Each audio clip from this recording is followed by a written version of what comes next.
Welcome to my YouTube channel Gautam Buddha concept classes में आपका स्वागत है। आज हम लोग सीखने वाले हैं अकबर के दरबार में रहने वाले 9 रत्नों के नाम, वो भी हॉट ट्रिक्स के जरिए। तो चलिए स्टार्ट करते हैं। हमारा हॉट ट्रिक क्या है?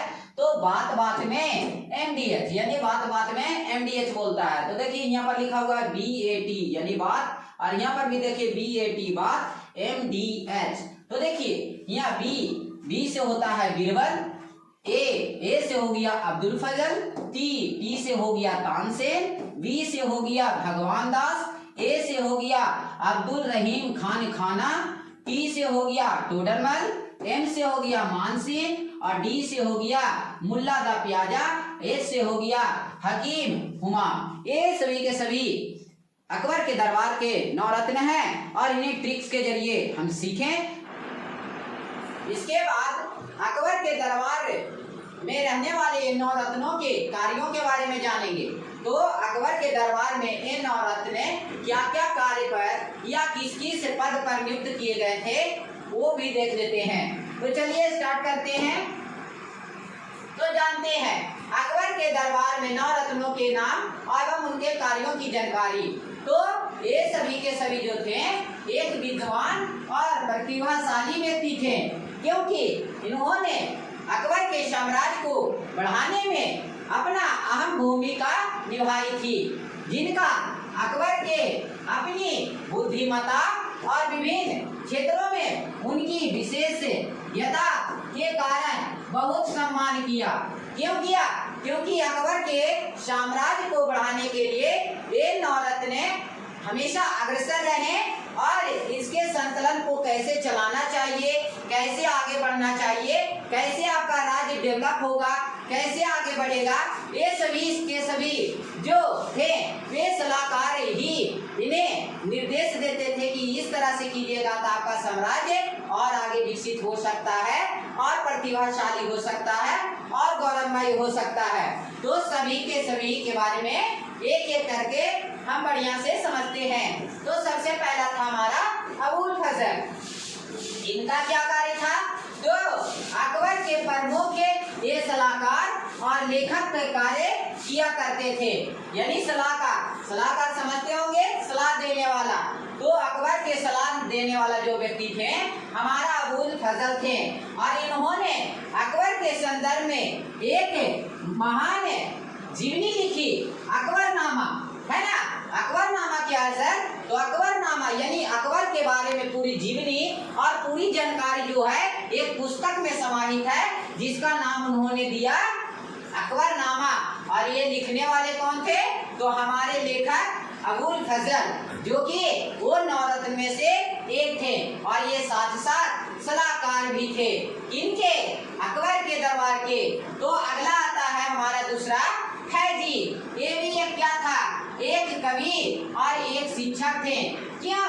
शिक्षक की क्या आवश्यकता थी सर? तो शिक्षक इसलिए थे क्योंकि अकबर जो थे एक अनपढ़ व्यक्ति थे, वे पढ़े हुए ज्यादा नहीं थे, और वो उन्हें जब समय मिलता था तो फैजी से वो शिक्षा भी लेते थे और शिक्षा अर्जन करके वे आगे सल्तनत चलाने में अपना योगदान निभाते थे। तो इसलिए फैजी भी 9 रत्न में से एक है। तीसरा आता है तानसेन। तानसेन का नाम तो सुनने किया होगा कि ये संगीत के क्षेत्र में बहुत ही बुद्धिमत्ता और योग्यता के लिए दूर दूर तक जाने जाते हैं। तो तानसेन का क्या कार्य था इनके दरबार में? ये प्रसिद्ध एक संगीतकार थे, यानी कि इनके गाने की चर्चा, ये इतना अच्छा संगीतकार थे कि जिनके लोग दूर दूर से इनकी संगीत सुनने के लिए इनके दरबार में आया करते थे, और अकबर भी इनसे मनचाही संगीत सुनते थे। आगे बढ़ते हैं। चौथा नंबर पर था बीरबल, जिनकी होशियारी पूरी दुनिया जानती है।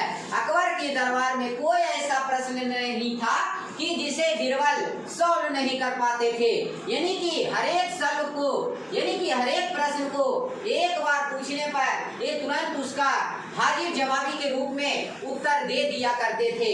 हाजिर जवाबी का अर्थ होता है तुरंत उत्तर देने वाला, यानी कैसा भी कंक्लूजन हो, कैसा भी कठिन से कठिन सवाल हो, उसका वो तुरंत निदान कर देते थे।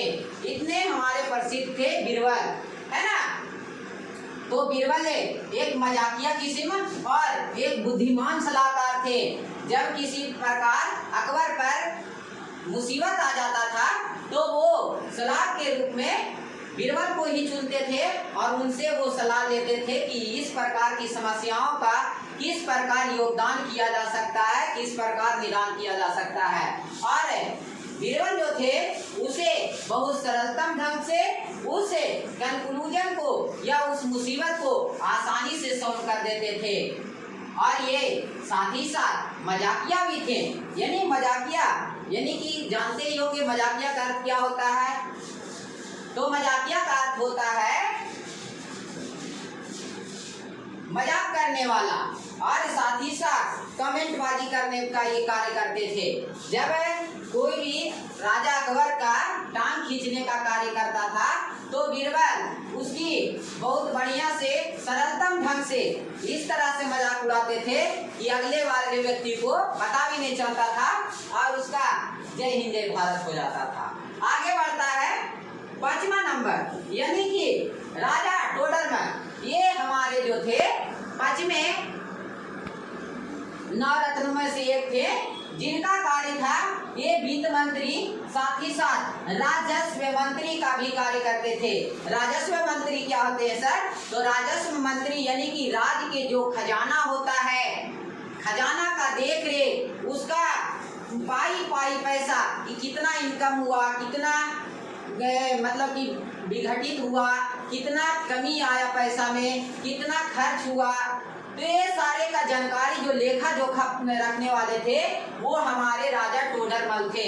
इनका कार्य जो था ये भी बहुत ही सरलतम ढंग से अपने राजस्व की रक्षा की और साथ ही साथ खजांचियों में ये हमेशा योगदान निभाते रहे और ये हमेशा राज्य के प्रति सोचने वाले एक अच्छे सलाहकार के रूप में, अच्छे राजस्व मंत्री के रूप में अपने पद पर नियुक्त रहे। आगे बढ़ते हैं राजा मान सिंह। इनका क्या कार्य था सर? तो ये अकबर के दरबार के एक वफादार सेनापतियों में से एक थे।